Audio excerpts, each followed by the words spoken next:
Hun driller mig. Det er jeg ligeglad med. Claus, kom lige. Hvad der? Ask har lige puttet din søster ned i WC. Hey Ask, hvad er det for et hus, der ligger der? Det ved jeg ikke.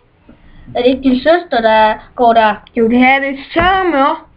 Ask, skal vi gå til det her hus her? Ja, det kan vi sgu da godt. Lyder godt. Så tog de sko på, men hvor skal I nu, drengen? Vi skal over til naboen. Det tror jeg, I skal lave lektier. Så måtte drengene lave lektier. Men over på den anden side af vejen skete der noget mærkeligt. Så hoppede de ud af vinduet og gik over til huset. Så gik de derhen.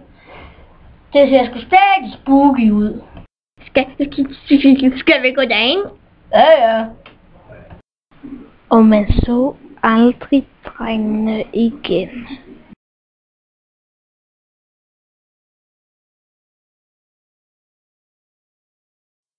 Bra!